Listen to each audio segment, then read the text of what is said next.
let's go ahead and, does anyone want to open us with prayer? Sure. Thank you, Susan. Holy, holy, holy, Lord God Almighty, who was and is to come. Worthy is the Lamb who was slain to receive all power, honor, glory. Thank you, Lord, for you are our creator God, and yet you care to have a relationship with each and every one of us. Lord, you want us to be passionate because you're passionate about the lost. So come, teach us, Holy Spirit. And we pray this in the powerful name of Jesus, who's just going to speak through Jenny tonight in this book. And all of God's people said, Amen. Thank you very much. So we talked about last week, we talked about intimacy with God, and this week we are talking about passion for the harvest. Now, that's been one of my favorite words the last few weeks. We want to make sure we have a plentiful harvest.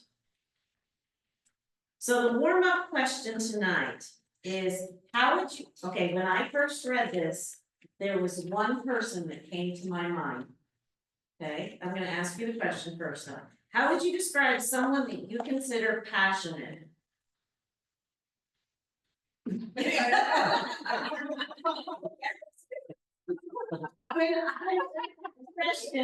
It was like, sure, Cindy Myers right there.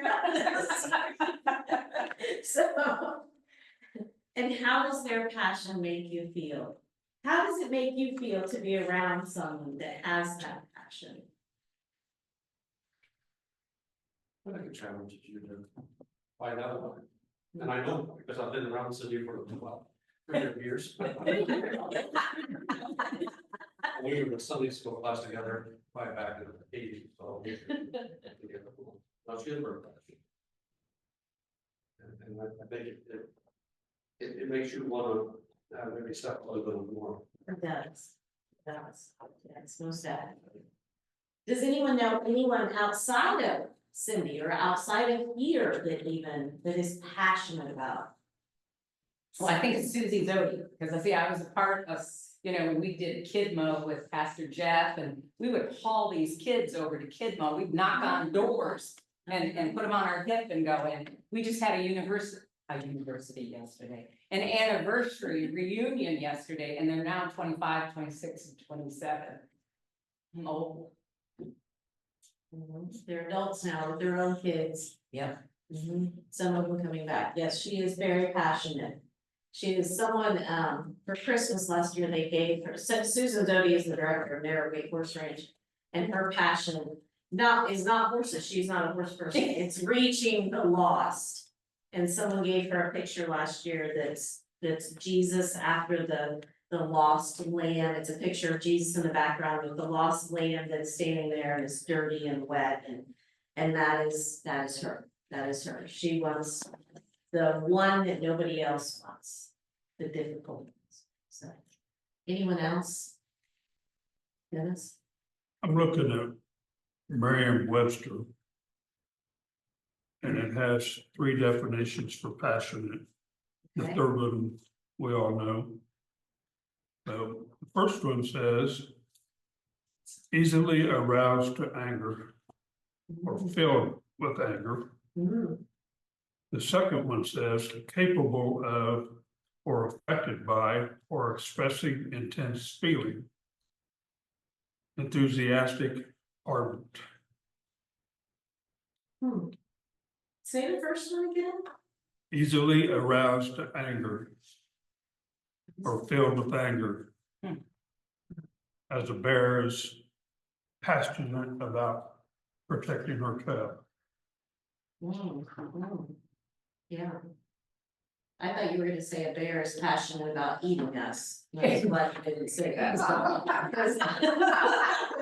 But yes, they are very passionate about protecting their cubs. As a lot of animals are. That's interesting that they put that as the first, yeah, yeah, well, this where, although, Cindy, you being a passionate person, if someone messes with something you're passionate about, how does that make you? Any of us, really. Get on the defensive, get on the defensive, you know, protective mode. Mhm, mhm. Mhm. Is there anyone else that you know of that you would consider passionate?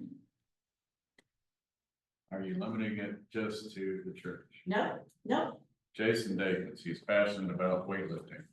oh, He's a strongman competitor in my weight or my age class. oh, okay.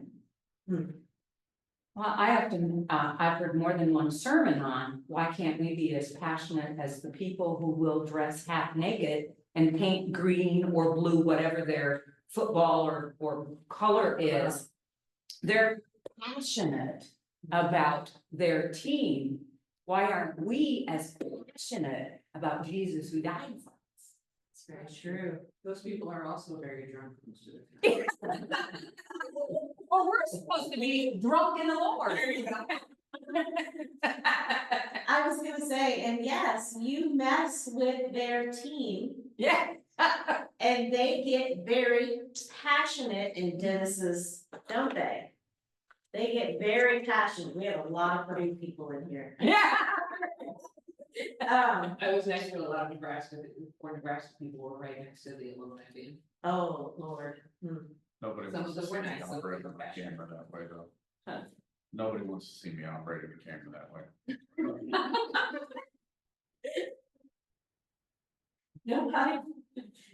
Half naked. Happy to get the green and.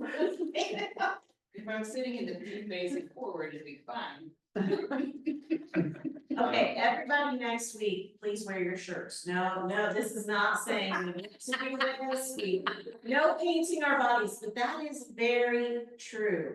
We can be passionate for our families. We can be passionate for our homes. We can be passionate for our favorite teams, but how many times are we passionate for our Lord and Savior? Okay, so what we're looking at tonight are core values. I'm gonna keep flipping back and forth here. Passion for the harvest. Let's all read together where it says core value. Has everybody got it on page 33? God looks for men and women who share a passion for those who love Christ. In Luke 19:10, Jesus said, He "Came to came seek to and see, to save the save lost." the lost. God Desires that let everyone be reached with the life-transforming power of the gospel. Okay, so,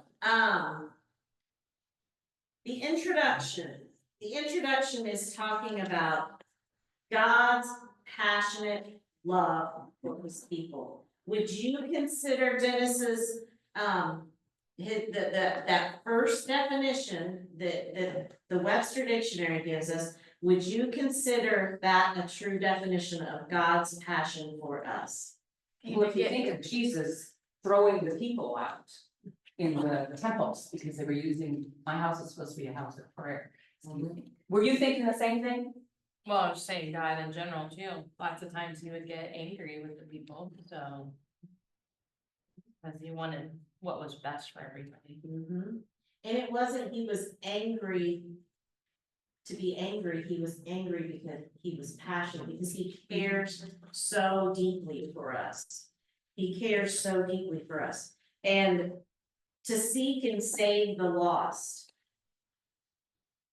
You know, not everyone is called to do that. There are some people that are very passionate about that. But this part is talking about how God feels about that one. And if you remember, just like I said, that image of Jesus with that one lost lamb. He left the 99 to go after the one lost lamb. And, you know, is anyone truly ever lost? Ever completely lost? is there still possibly a small piece? Like I used in the sermon this morning, I talked about the world outside being like dead trees in a forest fire. And how even after a forest fire, those trees, those plants can find a bit of light to grow. So sometimes we come across people who we're like, they're too far gone. They're too far gone. I mean, I can think of people who have done horrible, horrible things that I can't imagine even wanting to go after, like Charles, I think Charles Manson, Adolf Hitler. I mean, these people are just notoriously horrible, horrible people. But in terms of just our everyday people, is anyone out there completely lost? Completely lost? Or is there a spark that we could get? You hear about it. Sometimes, Cindy does courtside ministry, and sometimes she may say something. Say something to one of the people coming out who are unbelievers that they may not think about again for 20 years down the road, and it may change their life. So we have to be cautious of what we say, how we portray ourselves. These glasses are driving me crazy. Well, they're like big, so I can't do the whole. Glasses, I swear, this is a horrible point in my life, I'm sorry. It gives here in the second paragraph, under the introduction, it talks about a leper. So many people push the lepers away. And what did Jesus do? He did. He reached out and touched them. How many times do we see people and we walk right past them? How many times do we see people and we say, they don't need anything, they just want to go get drugs or alcohol. That's all they want.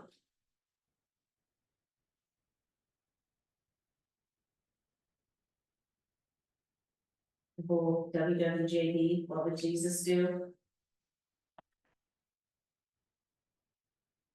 So, down at the bottom, the root word of passion in Latin means to suffer for.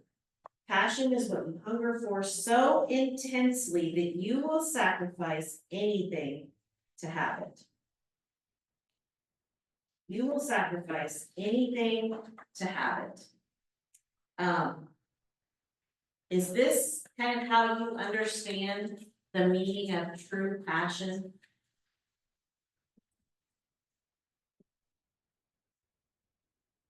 Does anyone have like a favorite, favorite food that they are very passionate about? That you hunger for? Mexican food. Mexican food. Not food, but coffee. Oh, coffee. My spaghetti, and I will argue with David if he even comes close to putting anything in it. He knows I am very passionate about it.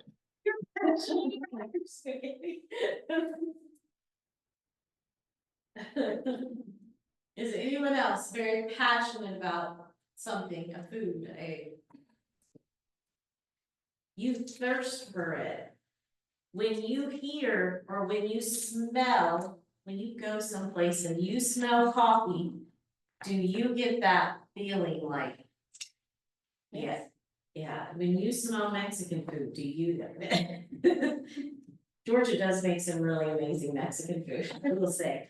But do you get that passionate, that feeling that you just have to have it? Speaking of Mexican food, have you been to the Jungle or Benditos yet? Because it used to be where Little Daddy's is and Big Daddy's, and now they're restaurants, Mexican. So, success. It is, that's pretty amazing, isn't it? That is pretty amazing. So, I know where you can get some good glasses. You like my Dollar Tree glasses? They're kind of, so, so passion defined, who wants to read that on page 34? Dennis gave us the Merriam-Webster dictionary. Let's see what this, says. Does anyone want to read that?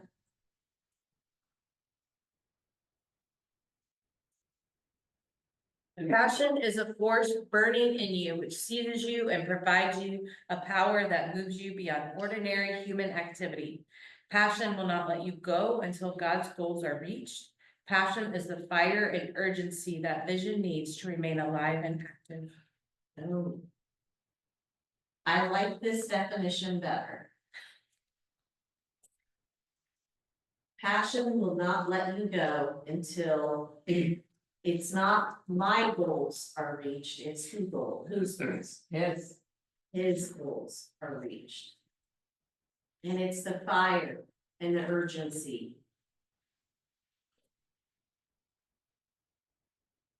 So the biblical foundation, the Bible is full of individuals who embody God's passionate heart for others. We have Moses who responded to God's call, and if you remember that all of these people did not feel themselves worthy, okay? But we have Moses responded to God's call to lead his people out of slavery. David, a young shepherd boy who went against Goliath. Fishermen left their nets. And not only left their nets, but if you read this, extended God's offer of forgiveness to the very people who crucified Jesus, who crucified their Savior. And then, of course, you have Paul, a Jewish nationalist, changed his name to Paul and spent his life offering God's love to the nations he once despised. And Wednesday nights in our Bible Hub, we're doing the New Testament. And right now we're in, I think we're finishing up like 2 Corinthians. And, you know, Paul had about everything horrible done to him that could be done to a human being. And yet he continued to preach the name of Jesus. Jeremiah was perhaps a young man, perhaps a teenager, when God filled him with his passion. In Jeremiah 29, will anyone read that for me? It's there on the sheet. But if I say, I will not mention him or speak anymore in his name. His word is in my heart like fire. The fire shut up in my bones. I am weary of holding it in. Indeed, I cannot.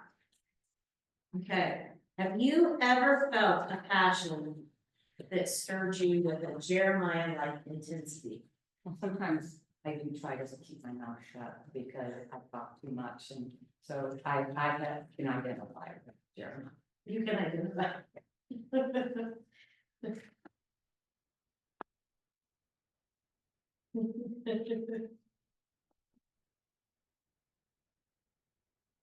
Anyone else?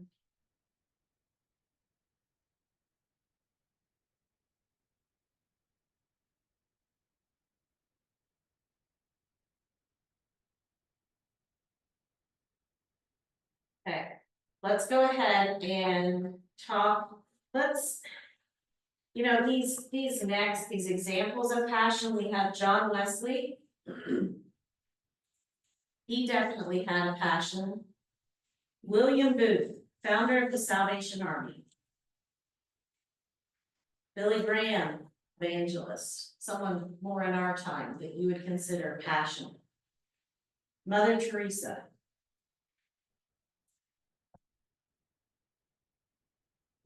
Is there anyone else you can think of? I think our own Carolyn Knight of Light and Darkness, she was a professor in a college, religious college down in Alabama, Georgia, one of those. And she was taking a bunch of kids to a mall and they were going to witness their faith. And she went by a great big poster that was advertising scantily clad, ladies and come to this strip club. And she kind of just, dear Lord, please be with those ladies, may they come to know you and send someone to them. And she said she heard a voice basically, but I have, and it's you. And she fought it, just like we all do. I don't want to do that. But she had a passion in her bones, and so here she is today, still doing it. She is someone that's very passionate. Very passionate. Very passionate, yes. Yes. Pastor Sam has a passion for teaching. He'd rather teach like we are tonight than to do a sermon. Oh, really?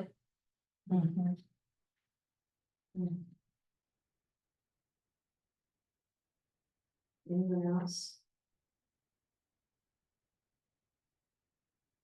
If you had to say, if you just think this in your mind.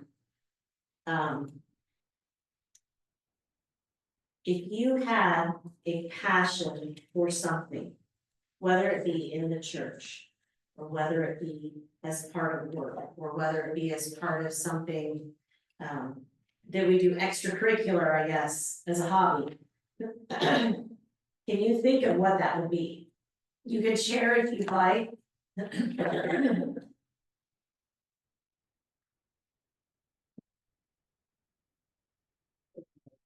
Oh. Carrie says her garden. It's been an exorbitant time though.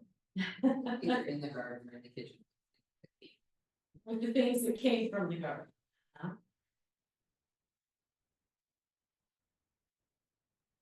My grandkids.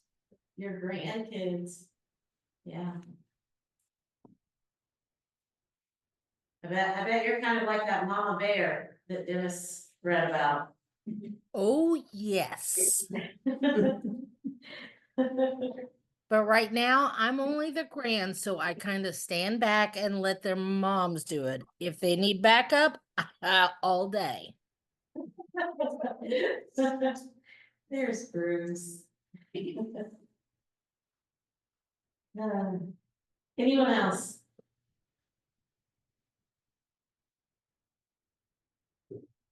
Scripture there on the left side of it, and then the reading on the west side. The passion he had, after all he gave, to have a continual revival for the rest of his life. Many historians believe that probably allowed England not to go to the painful revolution they had in France. And they believe that one man, with his passion for what he was doing, changed the country. And that was one of the most powerful things I got out of in his life, is that he was so passionate. In fact, he was stoned on how he would survive. I mean, people were running outside him and they tried to kill him. But he was out on the street preaching. They just never gave up. He just kept going. So it really was a great example of passion of what he thought God wanted him to do. Say that without.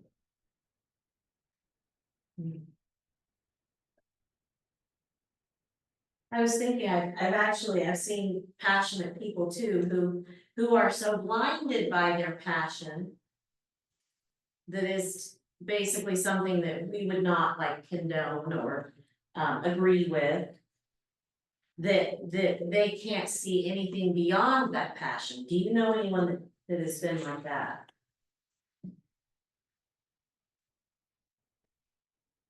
I think of, and I can't think of the name of the church in like Iowa, it's like West, Westburn, what is it? it's Westburn. It's something that they go everywhere, they go to military funerals, they go to, and they are very disrespectful, they are very passionate about their cause. But it's not, yeah, there were, when we went to the 2019 general conference, they were there. And I mean, they were very passionate. Almost to the point of dangerous. About something that once again, they are blinded by by that passion, and it's like they can't see anything past that. Westboro Baptist Church. Westbrook, that's it, yeah. Where's the front camp? Is it campus? Huh?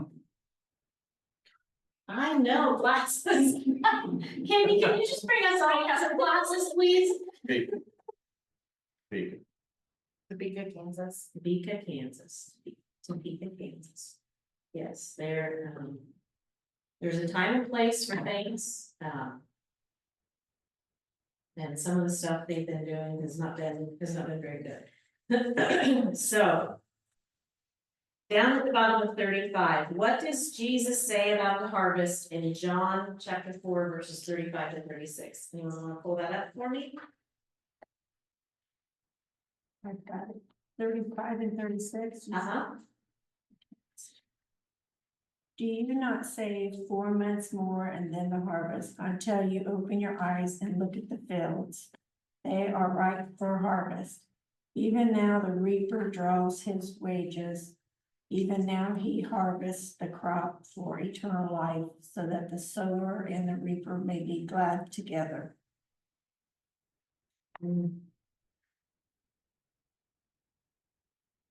Our city is full of people waiting to be harvested.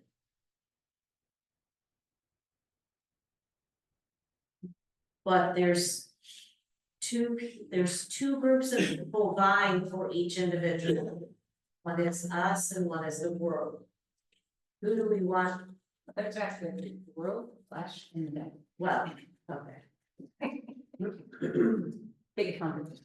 Well, I guess I kind of consider the worldly being as controlled by the devil. Okay, In the of the flesh, yeah, the worldly, there's a saying that, in association with like kids and youth, that if you don't go after these kids and you don't basically harvest them, the world will.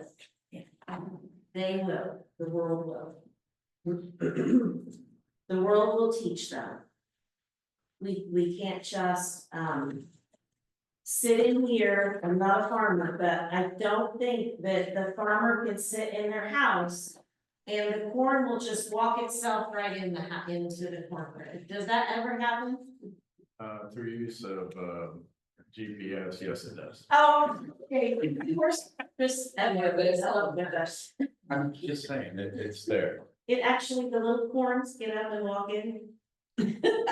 They can be planted, they can be, watered, then they can be harvested, and then they can be even hauled to market. Wow, well, behind the All times.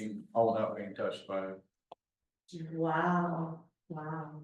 You can sit here in Kokomo and operate a piece of construction equipment in China if you wanted.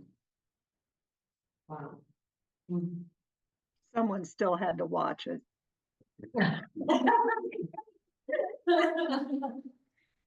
My point is that normally the farmer has to go out and get the corn.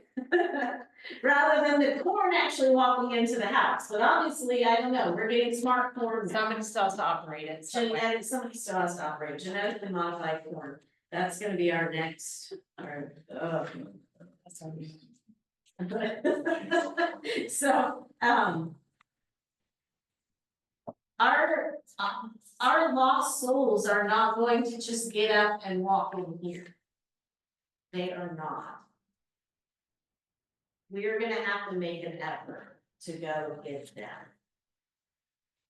We're gonna have to make an effort to find something that we can reach them with. We've gotta be the ones to find something to pull them away from the world. And you know, with these right now are controlling our kids, our teenagers. Well, they're kind of controlling All of us. all of us. All of us. How many times do you lose your phone and you like absolutely are just stuck? Can't go on, I'm not the only one like that, right? Right. Okay, It's amazing how much we rely on that. Now granted, I do have a Bible on here, but.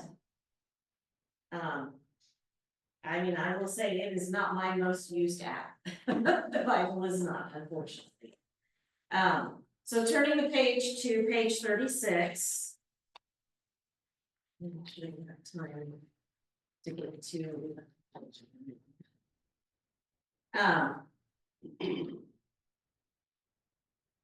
Under this global challenge on page 36. There's some statistics that Patrick Johnstone, mentions. We are living in a time of the largest ingathering of people into the kingdom of God that the world has ever seen.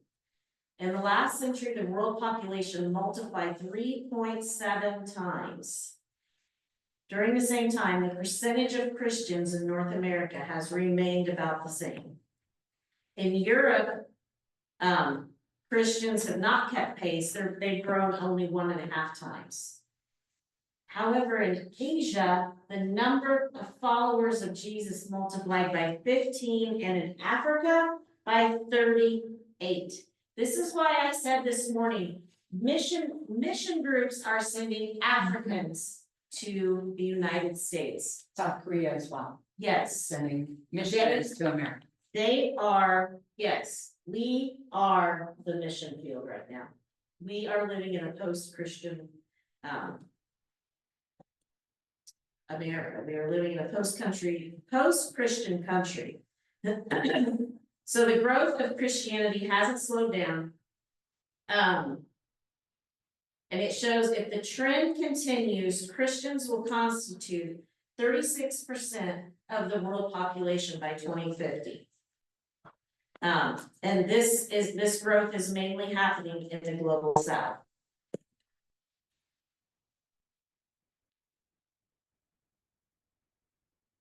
So. The church has been in existence and sharing the good news of Christ for 2,000 years, yet only 32% of the current world population has responded positively to the claims of the gospel. The global harvest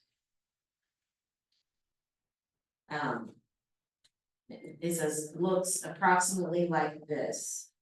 Approximately 1/3 of the world identifies as Christian. This broad figure includes all the different Christian denominations and groups.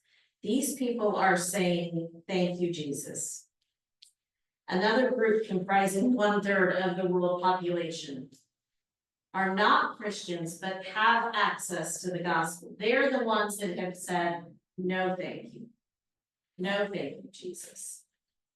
And the third group, they are the ones who have little to no access to the gospel.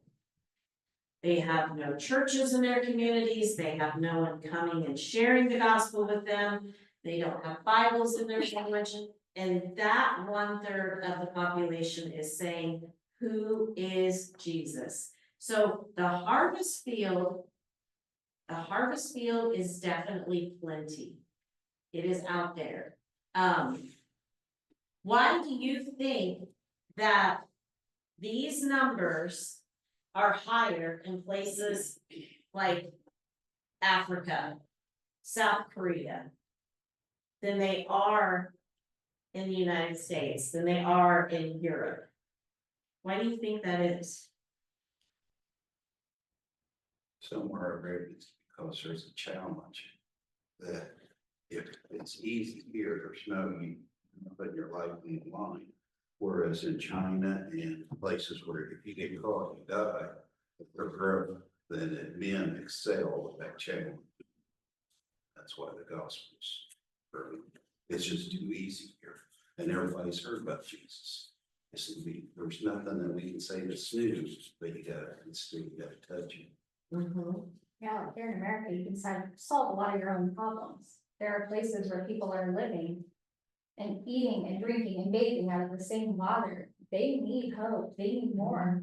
We can go out, we can find clean water, we can go out, but they want something that we have access to every day. And they have no hope, their only hope is Jesus, because they're faced with more adversity than we are. Could it also be that we for years have been sending the folks out to these mission fields in the other countries? How often are we actually sending folks out to the mission fields here? Very true, very. Yeah, but Cindy, if they have a drive, if God tells them, go to Africa, they gotta go to Africa. What I heard one missionary say is, if you have if what you're saying is, why don't we stay here in the United States? Do you think maybe since you're in the United States, you're the one that's supposed to be going? So flip Oh, it. no, I'm not saying there's anything wrong with them going when There's the some Lord people tells who them to go. Go to Africa. But we just don't seem to be, and I will say me too. I mean, I'm not leaving myself out of that, but we don't seem to be going out into our communities here like they are there. There's And two- yeah, if the Lord tells you to go around the block, you better go around the block. There's too many people here that listen to Hollywood and Yep. Taylor Swift and a few of the others that The they Kardashians. absolutely will not do that, but we follow that so much, or what's on here so much that Yes, distractions. I love the expression where we all have a hole in our heart. Augustine said it first. And we try to fill it with something. So some fill it with drugs and alcohol, some with sex, some with power and money. And no, you're supposed to fill it with Jesus.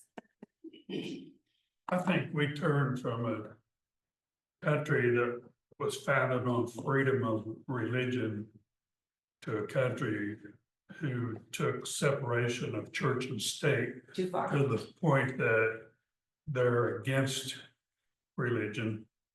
I mean, a prime example is our general conference was held in Costa Rica. Why? Because the government made it too hard for the people of the other countries to come in to attend the conference. They couldn't get visas. If you want to come to a conference in the United States, put your visa out 2.5 years ahead of time. Yes, so to come in legally in the United States is impossible. Just come over. I mean, you could come across the border. Yeah, you can come across the border from Mexico and the United States. Yes, yeah, yeah. Yeah, and there were still a lot of applicants that were not able to get to the general conference in Costa Rica. But the difference is that the Global Methodists they created a way for them to be able to still participate and vote. Whereas the United Methodists just didn't do anything to help those people be able to participate in. It's been pointed out before that the countries like Africa, Korea, South America, those people who are Christian to the core. They have the core beliefs. They don't have all the different factions that we have here. Here, if we don't like what you say, we just go found another church. Yes, we do. Yes, we do. Yes, we do. I don't like the color of the carpet. I'm leaving. I don't like Craig, I'm leaving. You were just sitting there, that's like. But no, people, that's exactly. Yeah, it's the craziest things and Katie is right though. We live in a world that people are they're finding their hope in things like Taylor Swift, in sports, in Disney World. I had someone tell me the other day that Disney World is the place that feels bad. Oh, And I was like, why is your happiness tied into a place that can disappear in a hurricane? Yeah. So he's happy to plunk out over $100 for a ticket for I one know. day. Right. They're happy. He's been there 4 times in the last year. Can't afford to send his kid to preschool. It's miserable. Sorry, that's not, I know, that's not the point. no, but that's priorities. That comes down to a different thing, but priorities, It's a destructive passion. it's a destructive passion. And I know you've tried with him, and does he consider himself an atheist? Yes. Okay. He's one of those people I've tried for like long, I've given up and restarted and given up and restarted several times. You know, there's two schools of thought. There's, of course, Jesus going for the one. But there's others that say, you know what? If we keep going to the same one who is so lost all the time, and we're spending so much time with them, what about that one that's so right? So by the way, Carolyn Knight left her book, Persons of Peace. It's all based on the Bible, on how we should follow Jesus, and the copies are yours. So just take them, they're on the table. Yeah, They're short stories. yeah. And they're about the Bible verses of how you look for persons of peace, which, Yes. what do we know about persons of peace in the book? Yeah, the disciple. Yeah, Joe, disciple. yeah, is that what it's called? Yeah, exactly, yeah. In Matthew 25, moving on to the challenge to meet practical human needs. In Matthew 25, 31 to 46, Jesus calls his followers to action through his command to passionately meet the needs of others. Does anyone want to read Matthew 25, 34 to 36 for us? It's right there in our book. Then the king will say to those on his right, "Come, you who are blessed by my Father, inherit the kingdom prepared for you from the foundation of the world. For I was hungry, and you gave me something to eat. I was thirsty, and you gave me something to drink. I was a stranger, and you invited me in. Naked, and you clothed me. I was sick, and you visited me. I was in prison, and you came to me." Okay. The very first one, I was hungry and thirsty. As many as 828 million people did not have enough food to eat in 2021. Some of those are right here. Around 2 billion people in the world do not have access to clean water, making them susceptible to preventable diseases, which kill more people every year than all forms of violence, including war. That is one thing we are blessed to have here is availability of clean water, but there are many countries that I wouldn't give my dog a bath in that they are drinking. I was naked. Approximately 700 million people, 10% of the world population, live below the extreme poverty line. Having to survive on less than $1.90 a day. How many of you go get a soda at the local gas station or Coffee Junkies or a coffee from Starbucks? How many of us do that? I do, that's my treat. On Tuesdays and Wednesdays, I buy myself a $2 Coke, Diet Coke. A $2 soda, and yet this says here that many of the people in the world are living on less than $1.90 a day. Granted, they don't have the costs we have here, but still. It's a lot to think about. Extreme poverty. I was sick. For every 1,000 children born, 39 will die before their 5th birthday. Some leading causes of death around the world: pneumonia, malaria, and diarrhea. There were 229 million cases of malaria in 2019, with an estimated 409,000 deaths, with 67% of them being children. And then we have I was in prison. There are approximately 10.77 million men, women, and children in prisons around the world.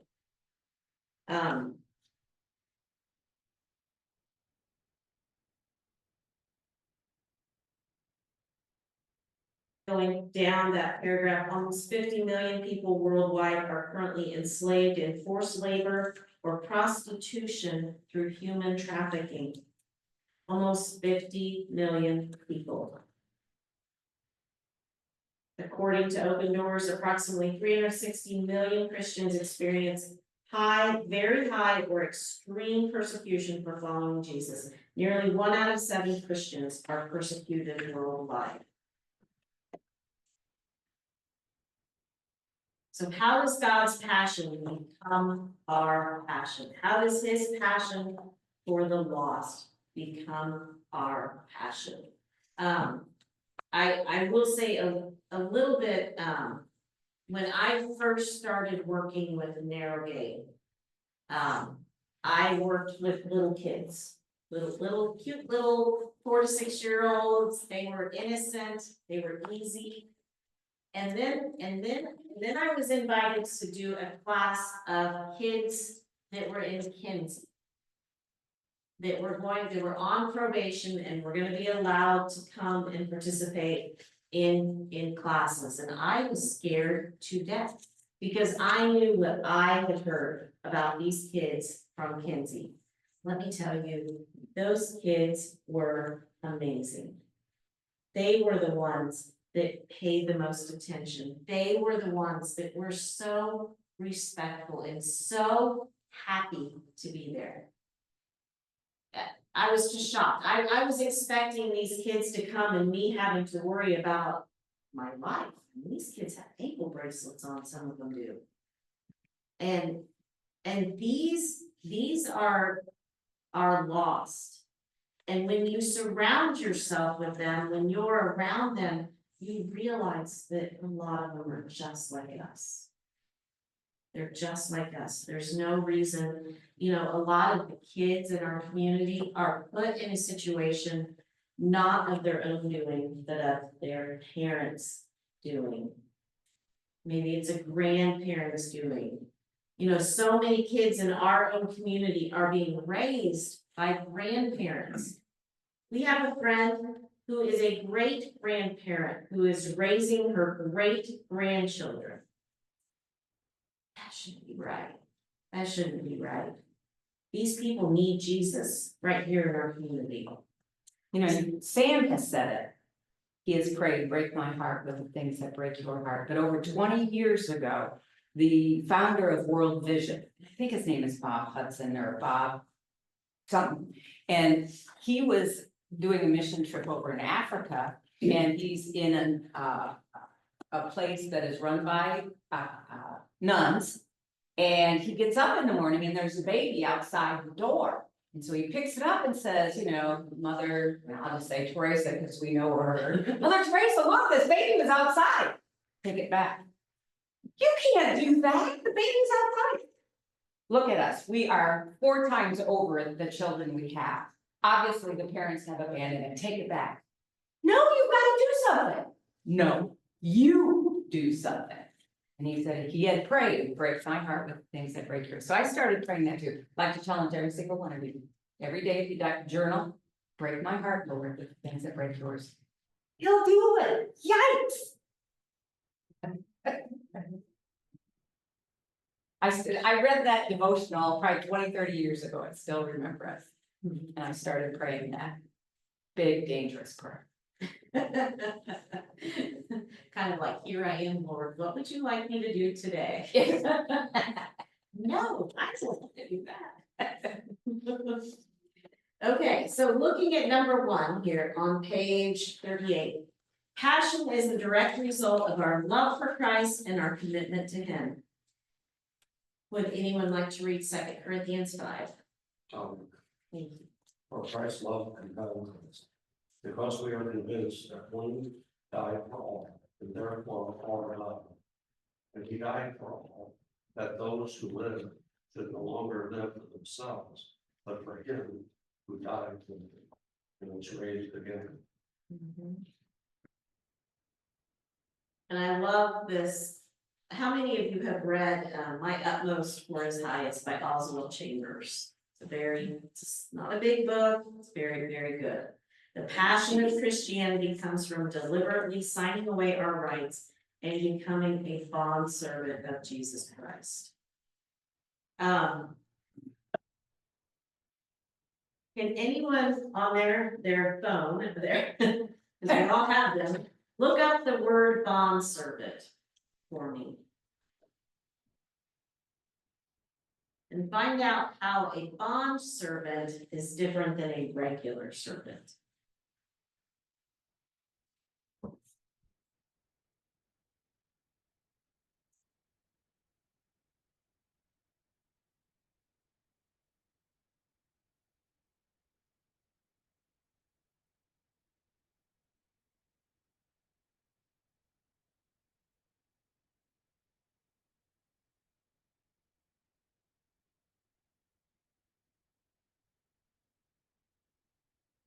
First in battle and service without wages. That's a bond servant. That's part of this definition. Okay. On serving a person bound in service without wages. That's So this is. It's from Morning Ministries.org. It says a bond servant, according to the Bible, is one owned by another. They do not have anything that is their own. Even their time belongs to their master. They wake up each day seeking to know and do the will of their master above all else. There's a place in the Old Testament where, like, let's say you were indentured and because you got your debt, and so you were sold into the servanthood. And then you got married and that was the slave. And so when your time was up, your 7 years, you know, where supposedly he would renounce, he wanted to stay. He loved his master so much. He loved his wife and children that were slaves, that he became a love slave. He consciously said, I give up my rights to be let go. I want to be even. So I thought of that immediately.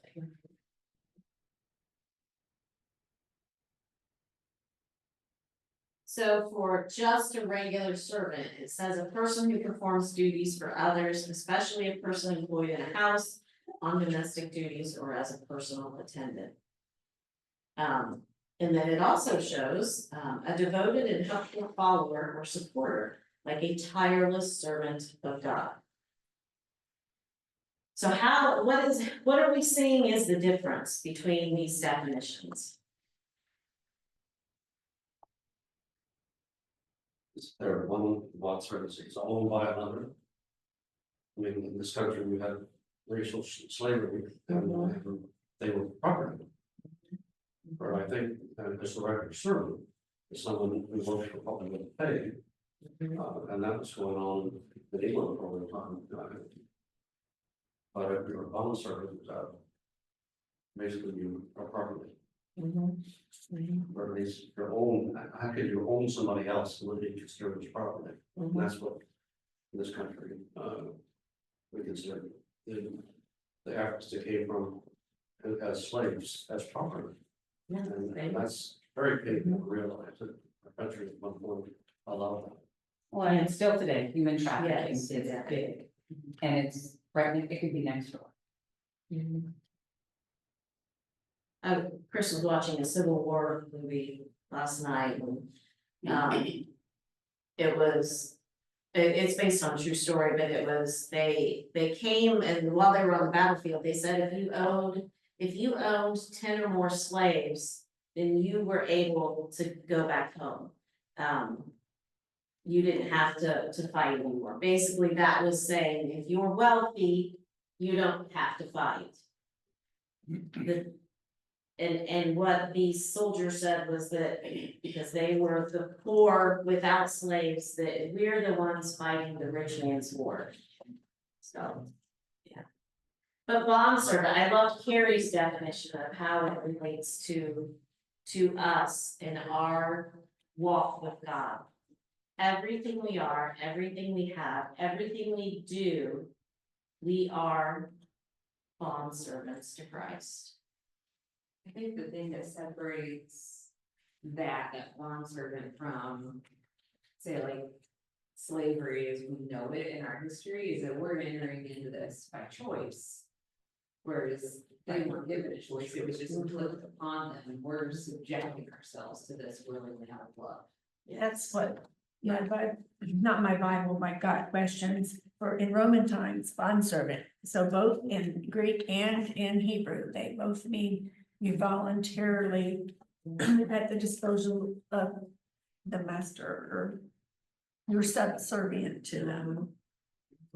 Yeah, you're right. The ones over for slavery did not have a choice, no choice whatsoever. But always remember, it was their fellow tribal or the tribe next door, Yes. so, okay, it wasn't just the white man. Yes, no, it was not, it was not, it was not, yeah. Jenny, this may put it into perspective about what they're talking about here.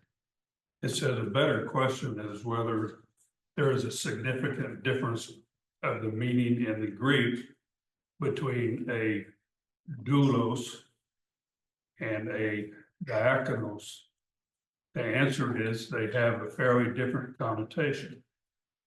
The term doulos is a stronger term which can mean slave or servant, depending on the context. The word suggests a strongly subservient position, either voluntary or by choice. The word diakonos means servant, which may mean a literal servant, employee, or a person who acts as a servant, but is not technically a servant. It has a much weaker implication of being positionally under the person being served.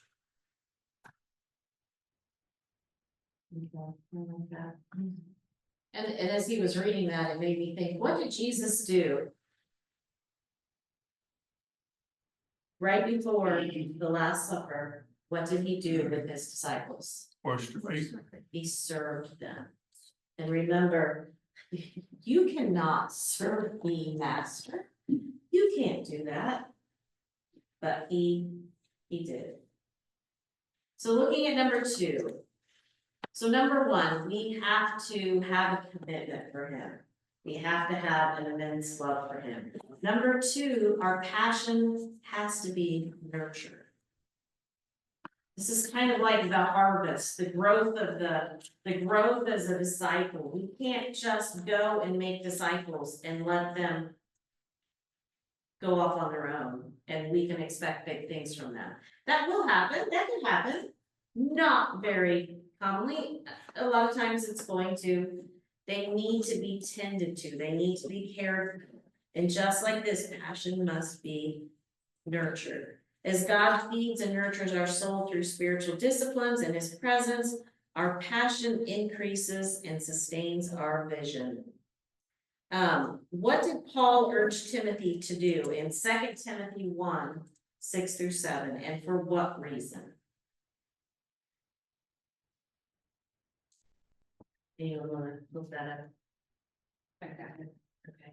For this reason, I remind you to fan into flame the gift of God, which is in you through the laying on of my hands. For the spirit God gave us does not make us timid, but gives us power, love, and self-discipline. Okay, so what did Paul urge Timothy to do? Rekindle the spirit.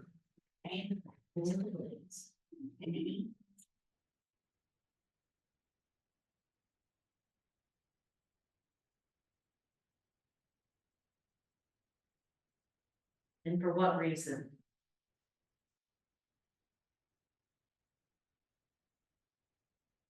Because we weren't given a spirit of timidity.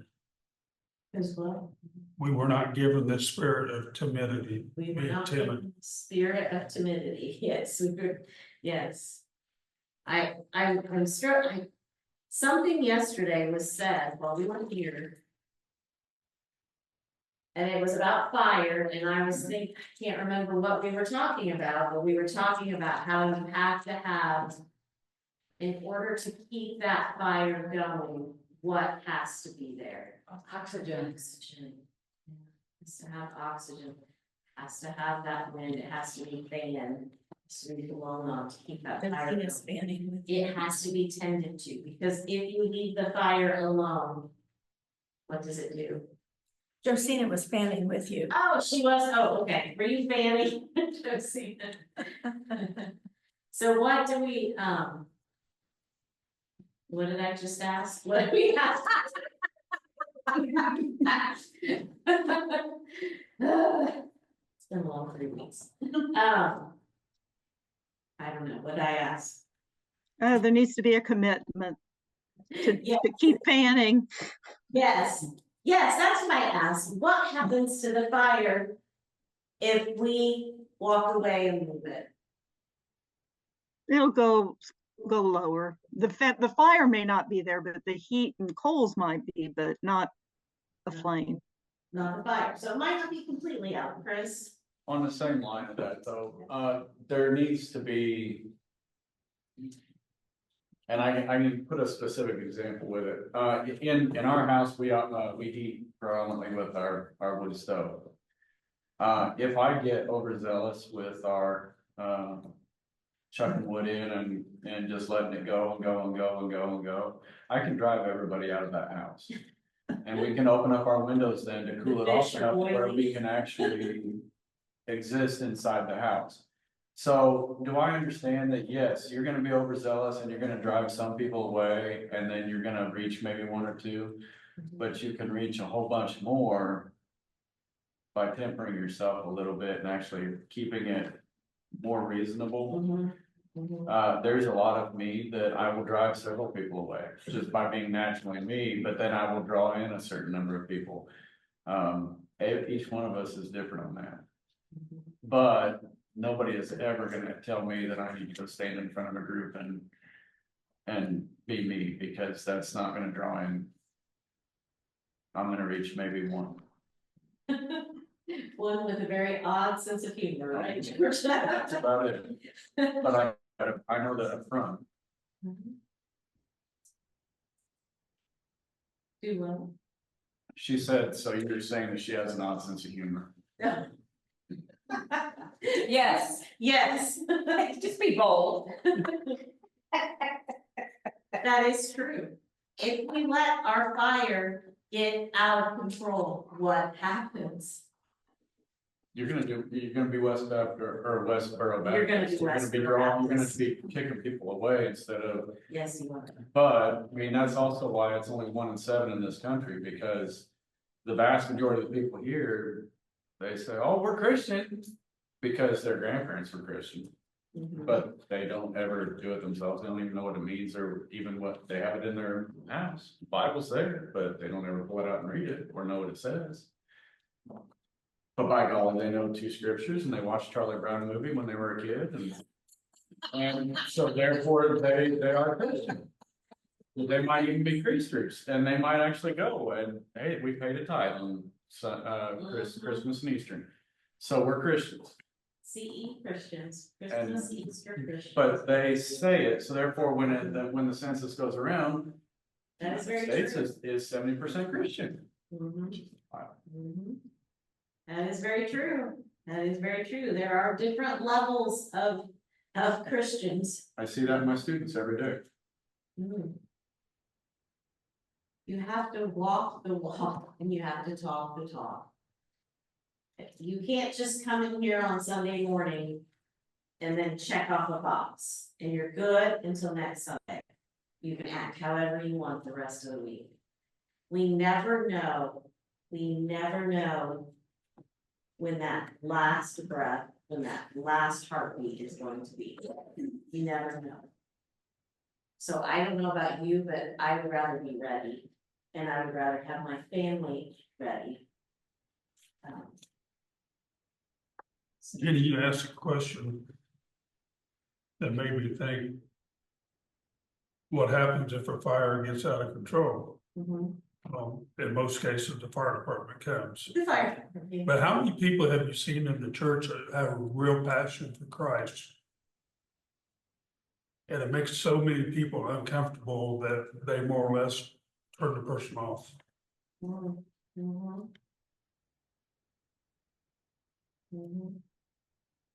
What do you think it would look like in there if we all had this passion that we're talking about here? What would Sunday morning look like? Full, because everybody would bring their family and friends and neighbors and. You don't know how many people I invite from Courtside, you know, I give them the little card about Connection Church and I go, hey, I'll wait outside. I give them my phone number. And they go, yeah, I'm gonna come. So, but he's, oh, well, I keep trying. Oh, it takes this one. It takes this one. Okay. It was funny today. Jenny Martin, I'm gonna call you out. So we were doing the baptism and my entire family sat in their seats. In John and Jenny Martin's seats. And I said, are you gonna be okay? And she was joking and she was like, oh, I don't know, you know, John was being John and silly and stuff. But we didn't have that because we really have that. I mean, people sit in other people's seats and they get upset. Or people, you know, there's so much of us, but if we really truly had a passion for these lost people, Sunday morning would be full, or it might be empty, Cindy. People would be out on the streets instead of in a building, not affecting everyone around them. Yeah. Well, you know, I kind of like how that worshiping together, but then from Sunday afternoon Yes. until Saturday night, we go out. We do have to have the community, we do have to have Assembly of worship believers. together, yes, we do have to have that. We have to be strong, and those community of believers, have I told you the phrase that my mom used to say, that if going to church makes you a Christian and going to the garage makes you a car? Have you ever heard that? So, she used to say that, and I would be like, because I was raised Catholic. So I'd be like, well, yeah, that kind of makes sense. But now, as I've obviously been very deeply involved in church, it's important to be a part of a family.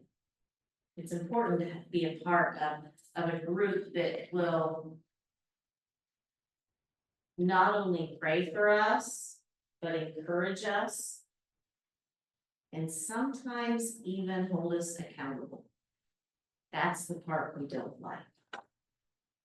Who wants to be held accountable for something they've done? I'm gonna be out there. You know, you were talking about being in someone's seat. I think sometimes we have to be a little sensitive to what we say. Maybe that was said in sarcasm, you know, but the person didn't pick it up as a sarcastic joke, haha. They picked it up as, ooh, I am in someone's seat. I'm maybe not welcomed here if I'm not sitting in the right place. Yeah. And the thing of it is, you know, people don't know how to read other people when it's their first time.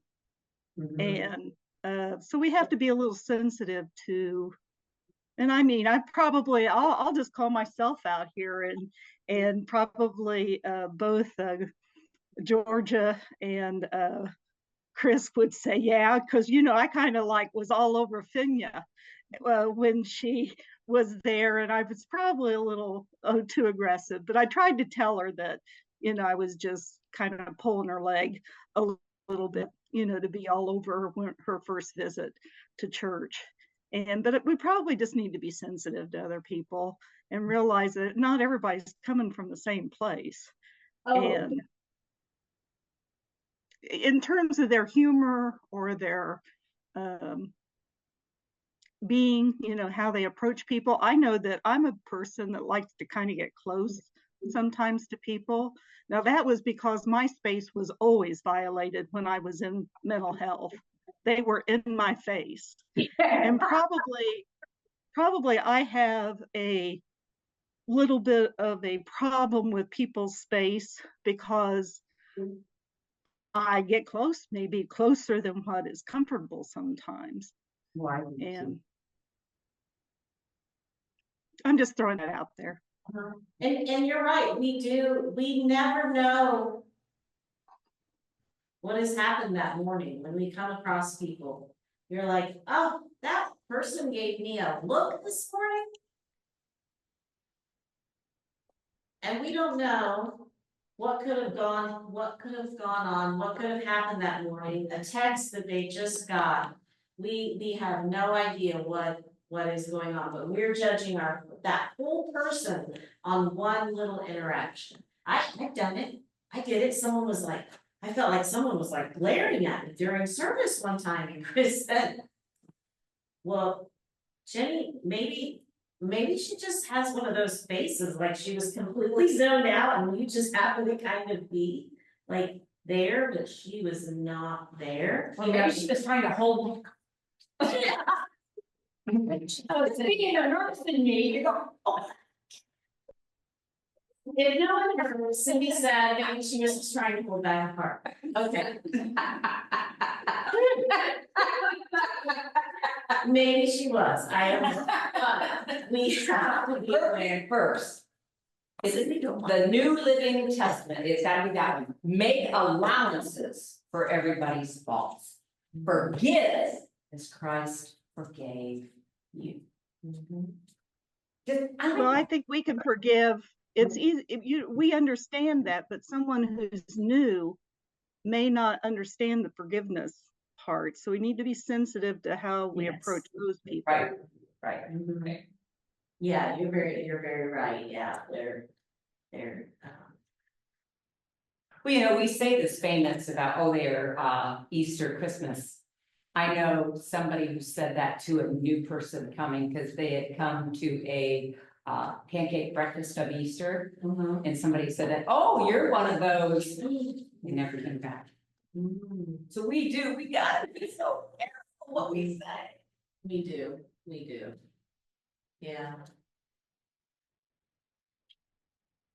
Sometimes it's just best to keep our mouth shut. Yeah.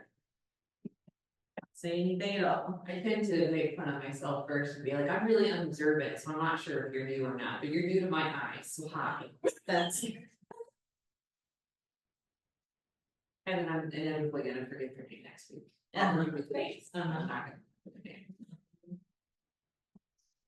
Yeah, it's hard. Okay, so we did that, passion must be nurtured. Let's look at the third one, passion comes from God. Wesley Duell writes in A Blaze for God, we cannot light this fire in ourselves, we cannot produce it, no man can kindle in himself that celestial fire, it must come from the coal from the altar above. Isn't that cool?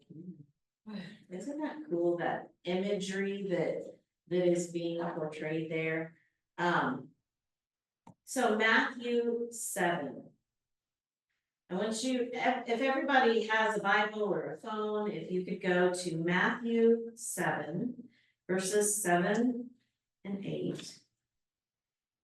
At the top of 39, it says, write out the 3 steps that will enable you to fully experience God's passion for the harvest. So I'll give you a couple minutes to do that. Matthew 7, 7 through 8.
Is everybody good? Everybody got it?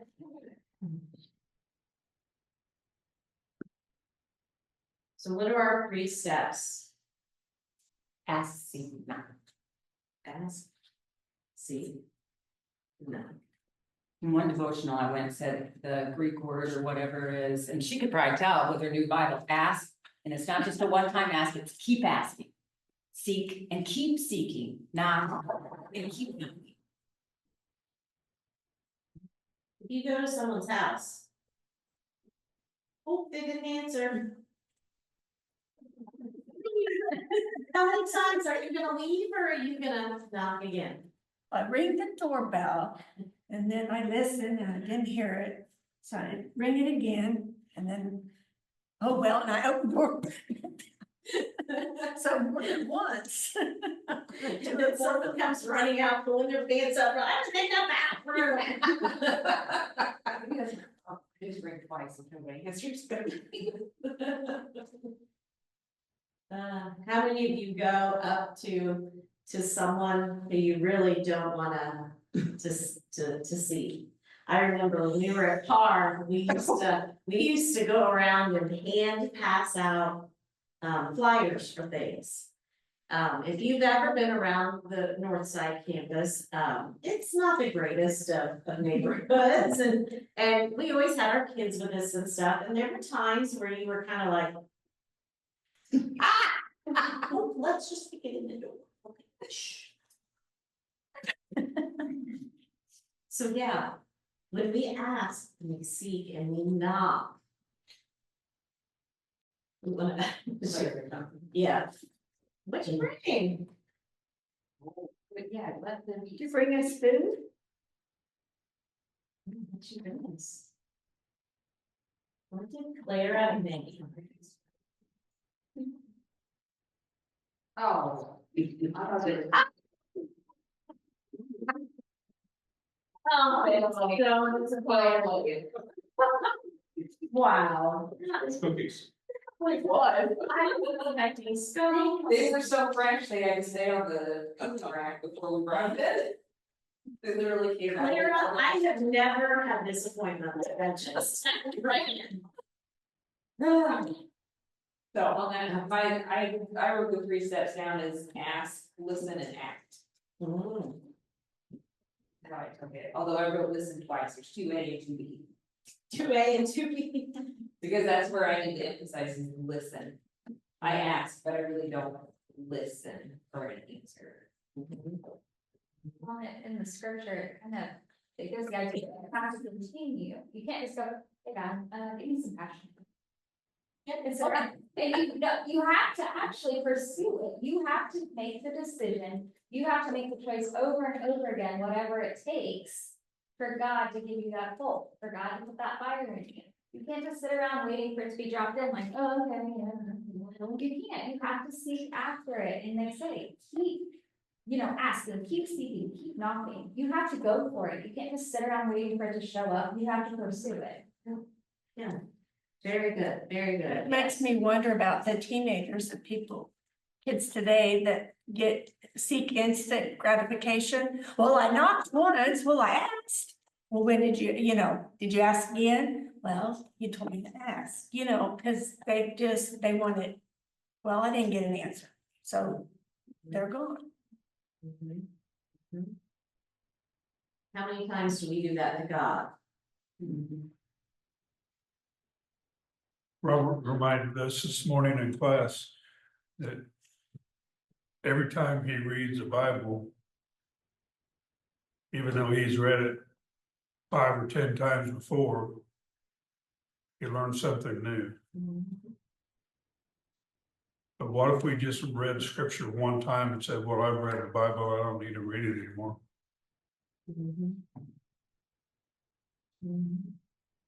I've already read that. God will reveal something to you every time you read his word.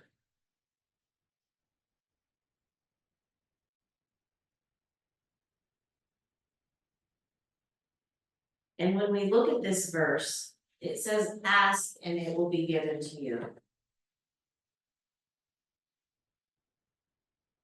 For everyone who asks receives.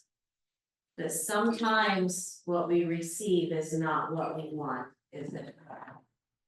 Sometimes what we receive is no. Or not now. Or not you. Maybe later. And just like Nancy said, we live in a world right now, our kids are growing up in a world that it is boom. Everything is constantly moving in front of their face. God grant me patience with her. God grant me patience, yes, to survive my grandchildren, right? God grant me patience to survive. So, finishing up, looking at this application. It talks about living Christian to the core. And it talks about here who God is looking for men and women who share a passion for those without Christ.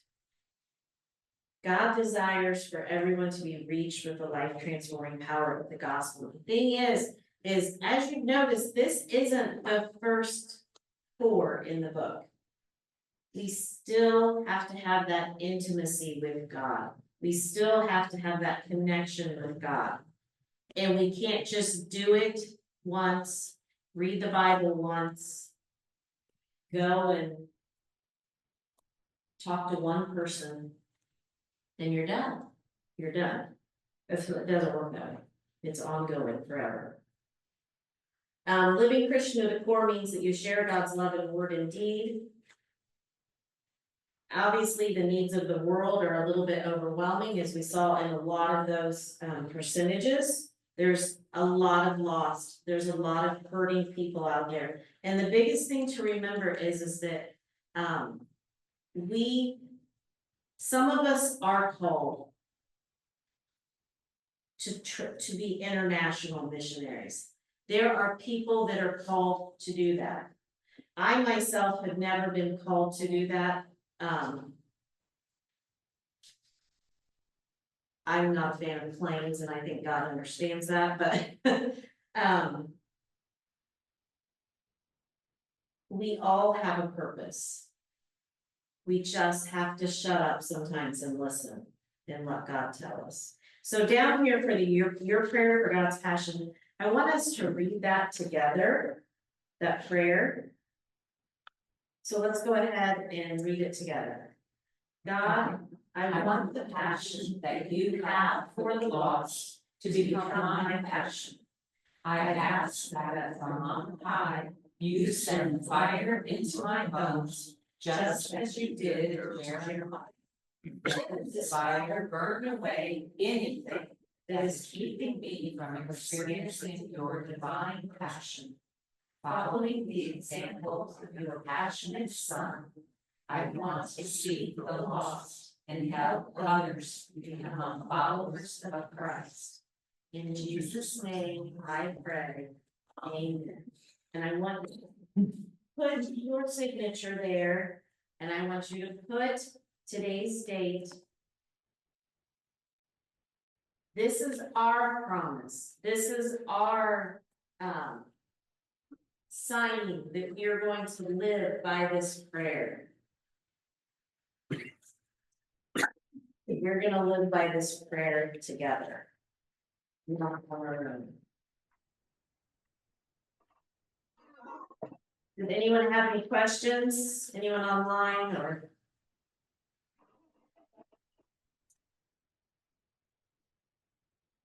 The next week's lesson that we're looking at starts on verse 41. Verse 41.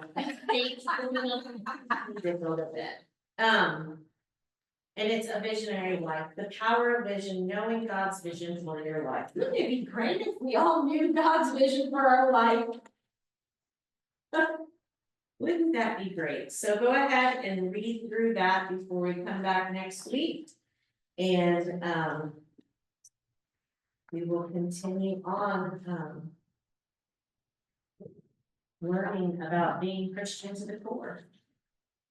So disappointed where there's more for people at home who went off on page, but she decided to put more fun.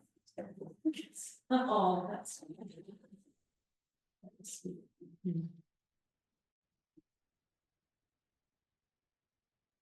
Okay. We need to put tables and chairs away, if you would please stay and help. The recordings, the videos are on our YouTube page, hopefully they'll be a little quicker this week, they have to be edited and then they get put on the YouTube page, so, so, you're here though, so you don't have to watch it, but, if you know of anyone who has been attending who has missed it, it will be on the Connection Church YouTube page. And, you can go back and watch 1 and 2 if you'd like, or if not, this is 3, right? Yes, this is 3. This is 3. Or if you want to look at something that we did talk about tonight, feel free to go back and do that, so.